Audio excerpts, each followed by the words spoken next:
चलिए तो शुरू करते हैं। मैथ में प्रश्नावली 1.1, मैथ में प्रश्नावली 1.1 आप पहला क्वेश्चन हम बनाएंगे, ठीक है ना। जैसे वो देखिए तारा इसमें प्रश्न है, क्या है जी? ये प्रश्न हो गया, निम्नलिखित संख्याओं का महत्तम समवर्तक HCF ज्ञात करने के लिए यूक्लिड विभाजन एल्गोरिथ्म का प्रयोग करें। इन करें जी। तो HCF हम लोग 3 तरीका से ज्ञात करते। एक तो हो गया A बराबर B की प्लस R वाला पर वृक्षारोपण और गुणनखंड। कोई दिक्कत है? तो आइए हम लोग शुरू करेंगे। तो ये सारा क्वेश्चन हो गया कि निम्नलिखित संख्याओं का महत्तम समवर्तक HCF ज्ञात करने के लिए यूक्लिड विभाजन एल्गोरिथ्म का क्या करें? प्रयोग करें। तो यूक्लिड विभाजन एल्गोरिथ्म का सूत्र आप लोग पढ़े होंगे, A बराबर B की प्लस क्या होता है? एकरे के हिंदी में आप लोग पढ़े होंगे भाज्य बराबर भाजक अगुने आजोड़कांची शेषफल। बोलिए बुआ ये समझ में आया? तो सबसे पहला क्वेश्चन देखो क्या है, 135 और 200। तब बताइए दोनों में बड़ा कौन है? 200। तो भाग छोटका से न देंगे, यानी इधर एक साइड में हम लोग क्या करेंगे? 225 का भाग देंगे। क्या करेंगे? 135 दूनी 270 होगा बुआ, ज्यादा हो गया 225 से, एक के मर्द में लो। तो 100 क्या हो गया? 5 में से 5 गया, 2 में से 3 नहीं जाएगा, 12 में से 3 जाएगा, 1 कट गया। अब 90 से बाबू 135 में क्या करेंगे? तो 9 दूनी यानी 180, 2 मर्द में जाएगा, ज्यादा हो जा रहा नो। तो बाबू क्या करेंगे? 1 मर्द। तब 5 के अब 13 में से 9 गया, अब 45 से फिर इसमें बाबू भाग देंगे 90 में। तब 45 दूनी यानी हमारा HCF कितना आ गया? कितना आ गया? अब यही चीजों को यहाँ पर हम लोग को सजा के लिखना है। यहाँ पर लिखेंगे हम लोग हर A बराबर B की प्लस कांची। तब आपको याद रखना इसको A पढ़ना, क्या पढ़ना? क्या पढ़ना? कोई दिक्कत? इसको क्या पढ़ेंगे? और इसको क्यों पढ़ेंगे? क्या पढ़ेंगे? और इसको आर एक के शेषफल कहते, क्या कहते हैं? तो चलो बाबू A यानी कि भाज्य हो गया, ये भाजक हो गया, ये भागफल हो गया, और ये वाला क्या हो गया बाबू? तो भाज्य बराबर बोलो 200 अब बराबर, तो भाज्य बराबर 100 अगुने भागफल कितना? आज जोड़ शेषफल बोलो बाबू। क्या शेषफल 0 आया? नहीं आया। तो यहाँ पर लिख दो R बराबर नहीं है कांची।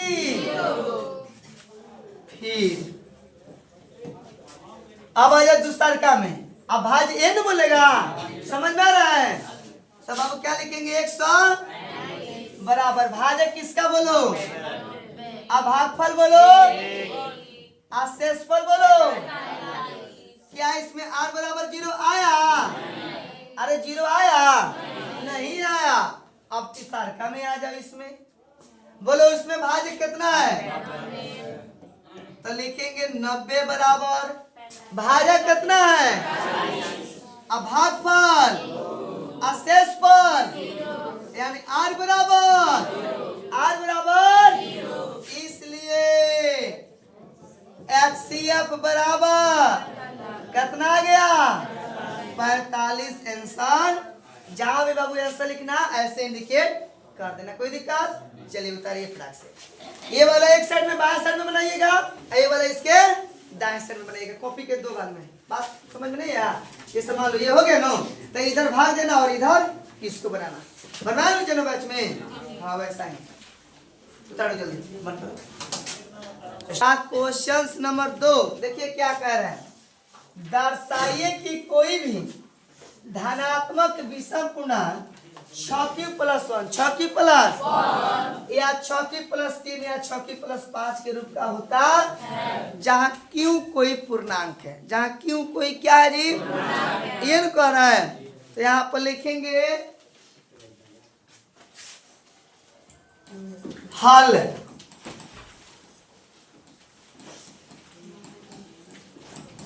माना कि सबको दिख रहा है ना, साफ साफ दिख रहा है।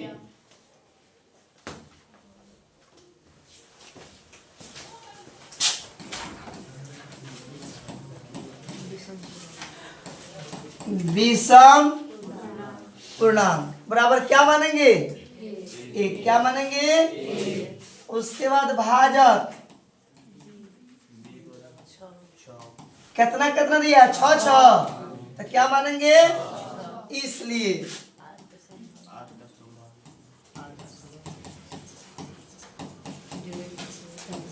आर के मान बराबर 0 1 2 3 4 और 5। कोई दिक्कत।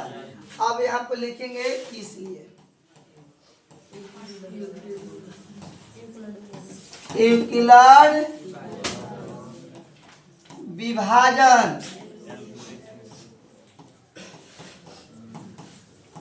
एल्गोरिथ्म से सूत्र क्या होता है, ए बराबर बी क्यू प्लस, कोई दिक्कत, ए बराबर बी क्यू प्लस। यहाँ पर लिखो जब आर बराबर तब ए बराबर बी क्यू प्लस, अर्थात बी के जगह पर क्या लिखेंगे, क्यों। बी के जगह पर क्या लिखेंगे वो यहाँ पर क्यों है, तो आर के जगह पर क्या लिखेंगे, 0। क्या लिखेंगे, यानी कि ए बराबर आ गया कितना बुआ, 6। क्या आ गया, समझ में आ रहा है सबको। सब कोई बोर्ड पर बाबू देखिए, क्योंकि इस पर भी आधारित क्वेश्चन देंगे। फिर लिखेंगे जब आर बराबर कौन चीज, तब। अब बार बार लिखना जरूरी है सूत्र, बार बार लिखेंगे, छोड़ देते डायरेक्ट ये मान बैठाएंगे। ए है तो अभी के लिए पर कौन चीज, क्यों है तो आर के बदले क्या लिए हैं, एक। कोई दिक्कत। फिर लिखेंगे बाबू यहाँ पर जब आर बराबर कौन चीज, तब। फिर ए लिखेंगे, अच्छा है तो खाली आर का मान बाबू बैठाते जाना, ठीक है ना। आर का मान क्या लिए हैं, 2, यानी कि ए बराबर 6 की प्लस क्या हो गया। फिर लिखेंगे यहाँ पर बाबू कौन चीज, जब आर बराबर कौन चीज, तब ए बराबर 6 की प्लस, बोलो यहाँ तक कोई दिक्कत। फिर यहाँ पर लिखेंगे जब आर बराबर कौन चीज, तब ए बराबर 6 की प्लस 4। कोई दिक्कत। फिर लिखेंगे यहाँ पर जब आर बराबर कौन चीज, तब ए बराबर 6 की प्लस बाबू कौन चीज, 5। खाली आर का मान लिखना था, क्या लिखना था, यहाँ पर लिखेंगे अतः। हमें बाबू विषम पूर्णांक साथ पूछा, यही ना पूछा है, तो लिखेंगे अतः 6 की कॉमा ए वाला डैश वाला 1 दे रहा, ठीक है ना। फिर कॉमा 6 की प्लस 2 1 नहीं दे रहा है, 6 की 1 डैश वाला दे रहा है। आज 6 की प्लस कौन चीज, 4। एक कौन चीज के रूप में है, समपूर्णांक के रूप में है, तथा 6 की प्लस 1, अब बाबू 6 की प्लस 6 की प्लस 5 कौन सी के रूप में है, विषम पूर्णांक के रूप में। बोले यहाँ तक किसी को समझने में दिक्कत, यही हमारा क्या हो गया, सबका समझ में आ गया ना। इस पर भी अगर क्वेश्चन देंगे तो बना लीजिएगा। चलिए फटाफट उतार लीजिए जो लोग नहीं बनाए। 3 देखिए क्या कर रहा है इसमें, कह रहा है कि किसी पेड़ में 616 सदस्य, कोई पेड़ है जिसमें सदस्यों की संख्या कितनी है, 616 सदस्य वाली एक सेना यानी कि आर्मी की टुकड़ी को 32 सदस्य वाले एक आर्मी बैंड के पीछे मार्च करनी है। आर्मी लोगों को देखिएगा मार्च कराया जाता है, रोड पे एक्सरसाइज कराया जाता है ना, तो उसमें सदस्यों की संख्या कितना है, 600 कतारों की संख्या यानी कि पंक्तियों की संख्या 1 2 3 4 करके होता है, ऐसे ऐसे करके 32 हुआ। क्या हुआ जी, 32 हुआ। दोनों समूह को समान संख्या वाले स्तंभ में मार्च करनी है। उन स्तंभों की अधिकतम संख्या क्या है जिसमें वे मार्च कर सकते। तो ये हुआ बात बताओ, 616 और 32 में बड़ा कौन है, 616 है ना। तो यहाँ पर सबसे पहले लिखेंगे 32, अब आएगा 600, कोई दिक्कत। चलो 32 दूनी 64 हो गया, तो 32 से कम 32 घटाएंगे इसको, 11 में से 2 गया 9, और उसके बाद में 5 में से 3 गया, और उसके बाद क्या गया 6 आ गया, 6 आ गया, लेकिन भाग इसमें लग जाएगा वो 8 3 का 24, 32 दाग के 320 ना नहीं लगेगा, 8 3 का 24 और 9 3 का 27, 9 मर्त में देखते हैं, 9 दूनी हाथ में और 9 3 का 27, एक कितना हुआ 28, 16 में से 8 गया, 8 में से 8 गया, भी कट जाएगा। अब 8 से हुआ कितना में भाग देंगे, 8 चौका 32, यानी हमारा आंसर कितना आएगा, लेकिन इसको यहाँ पर लिखना होगा, क्या लिखेगा, हल यूक्लिड विभाजन एल्गोरिथ्म विधि से। ए बराबर हुआ बोलो बी की प्लस, यहाँ पर क्या है 616, 616 बराबर 32, आगू ने बाबू कितना प्लस कौन ची, आर बराबर बाबू नहीं है कौन ची, फिर यहाँ पर क्या लिखेंगे 32 बराबर 8 गुने 4 प्लस बाबू कौन ची, आर बराबर, इसलिए HCF बराबर 8 क्या हो गया। कोई ऐसे व्यक्ति जिनको समझ में नहीं आया हो, आ गया उतरे।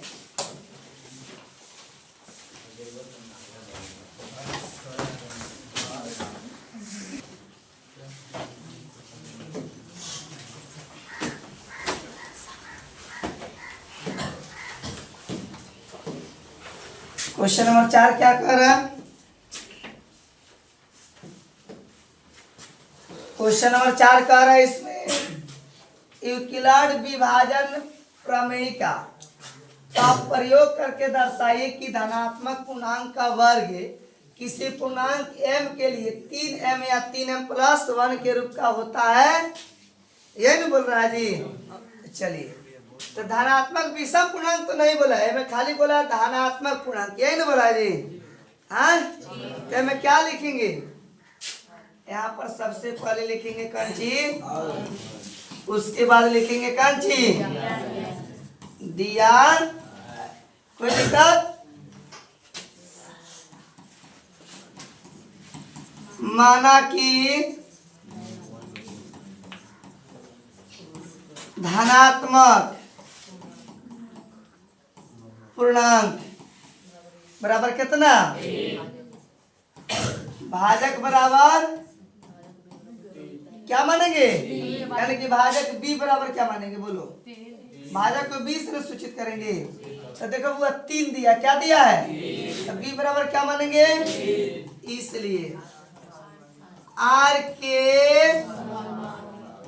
संभावित कौन सी 3 से वो छोटा लेंगे ना, 0 1 2, 0 1 कौन सी, कोई दिक्कत। चलिए लिखेंगे जब आर बराबर तब ए बराबर बी क्यों अब प्लस कौन चीज, यानी कि यहाँ पर लिख देते हैं कौन चीज, अर्थात क्या लिख देते हैं, ए बराबर 3 क्यों अब प्लस कौन चीज, यानी कि ए बराबर कौन चीज हो गया 3 क्यों। ए बराबर क्या लिखेंगे यहाँ पर 3 क्यों, देख लीजिएगा ए बराबर लिखेंगे कौन चीज 3 क्यों, यही ना हुआ। लेकिन अब दोनों तरफ क्या करेंगे, क्या करेंगे, यहाँ पर लिख देते हैं दोनों, थोड़ा सा बड़ा क्वेश्चन है, ठीक है। दोनों तरफ क्या करने पर हुआ, आय कोई दिक्कत नहीं, ए भी रख सकते हैं, ठीक है ना, कोई दिक्कत नहीं है। ए का स्क्वायर बराबर 3 क्यों का हुआ कौन चीज, कौन दिक्कत, ए स्क्वायर कितना लड़कन एक्स मान के बनाया होगा, कोई दिक्कत नहीं है। 3 तिहाई 9 क्यों का ए स्क्वायर, हमें कॉमन निकालो तो 3 तिहाई ये ना हुआ। यहाँ पर लिख दो जहां एम बराबर 3 क्यों का क्या है, कोष्ट वाला एम के रूप में लिखेंगे, कोष्ट वाला बाबू कौन चीज। चलो ये बोला है ना कि थोड़ा सा लंबा क्वेश्चन है, ठीक है ना। फिर लिखेंगे जब आई बराबर कौन चीज, तब ए बराबर यहाँ पे, अच्छा यहाँ पे लिख देते हैं ए स्क्वायर बराबर कौन चीज 3, और तब इसको ऐसे क्या कर देंगे, पोस्ट कर देंगे। स्क्वायर भी है नहीं, स्क्वायर नहीं रहेगा तो 3 क्यों प्लस कौन चीज 1 है ना जी। तो यहाँ पर क्या करेंगे, दोनों तरफ क्या करने पर, वर्ग करने पर, तो ए का वर्ग इधर हो जाएगा 3 क्यूब प्लस 1 का, तो ए स्क्वायर, ए प्लस बी का, तो ए स्क्वायर यानी कि 3 क्यूब का बाबू कौन चीज अब प्लस 2 ए बी अब प्लस बी का, तो ए स्क्वायर 3 तिहाई आ 2 तिहाई अब प्लस 1 है तो ए स्क्वायर 3 कॉमन में निकालो तो 3 तिहाई 3 दूनी अब प्लस में यहाँ पर लिखूं जहां 3 क्यू का स्क्वायर प्लस कौन सी है, बोल बाबू कोई दिक्कत यहाँ तक, इसलिए ए स्क्वायर बराबर 3m प्लस कौन सी, कोई दिक्कत समझने में, कोई परेशानी। फिर यहाँ पर लिखेंगे जब आर बराबर बाबू कौन सी, तब ए बराबर 3 क्यों प्लस दोनों तरफ क्या करने पर, वर्ग करने। चलो तो ए का बाबू स्क्वायर अब 3 क्यू प्लस 2 का स्क्वायर, तो ए स्क्वायर यानी 3 क्यू का कौन चीज प्लस 2 ए बी अब प्लस बी का, तो ए स्क्वायर 3 तिहाई का स्क्वायर अब 3 दूना 6,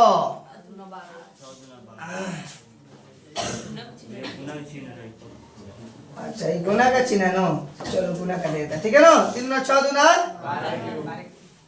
12 क्यों अब प्लस 2 दूना, तो ए स्क्वायर बराबर 3 कॉमन निकाल लो, तो 3 तिहाई और 3 चौथी नहीं, घर जाओ, नहीं नहीं ऐसे नहीं होगा, घर जाओ। 3 एकम 3 प्लस क्या लिख देंगे 1, ये नहीं लिखेंगे बाबू आए, तो ए स्क्वायर बराबर 3 m, आगे गड़बड़ हो रहा है, यहाँ पर रहेगा, हाँ बाहर रहेगा, तो बाहर खाली कर मिटा दे। यहाँ पे क्या रख दे? ठीक हो गया। हाँ कौन हाई और मिटा है? तीन कम तीन तो हो ही गया, एक चार नहीं हो जाएगा? अब यार ठीक बा तो तीन सही छोड़ बात। दो जे 4 हो जाए। एक मिनट में 3 लाख हो जाए, वो बाहर निकल जाए। निकल जाएगा तो तीन है कहाँ? तीन हो गया, तीन है कितना हो गया? चार हो गया। तो यहाँ पे क्या आना चाहिए? दोनों आना चाहिए। केवल गलती नहीं किए हैं, देख लेते तीन तीन नौ। ठीक हुआ। हाँ ठीक हो भैया। तो गलत क्यों नहीं हो रहा है? ये कहां होगा? सही हो रहा है। तो 3m यहाँ पर भी है, 3m प्लस 1 पर, तो यहाँ पर भी 3m प्लस किससे आ जाएगा? m+1 थोड़े आएगा, दो आना चाहिए। देखते हैं, दो दूना क्या हो गया? 4, 3 दूना 6 दूना 12, 3 3 9 हो गया, 3 चौकी 12 हो गया, प्लस यहाँ पर जाएगा 3m, 3 दूना 6, 2 दूना 4, 2 दूना 8। अभी हमें 3m+2 नहीं के कॉल है, 3m और 3m+1 के रूप में खाली कॉल है। 1 के रूप में है, तब तो 1 2 3 तब रहने दो। यहाँ पर भी क्या है? यही ना आ रहा है। भैया चलो अब यहाँ पर लिखेंगे जहाँ धनात्मक क्या बोला? पूर्णांक बोला है ना खाली। धनात्मक पूर्णांक बराबर 3m कॉमा वाला 1, ठीक है ना? कॉमा 3m+1, यही ना होगा? चलो पहले इतना उतार लीजिए, ठीक है? तब उसको मिटा के लिखना पड़ेगा, ना तो मिटाएंगे तो सब मिट जाएगा, ठीक है?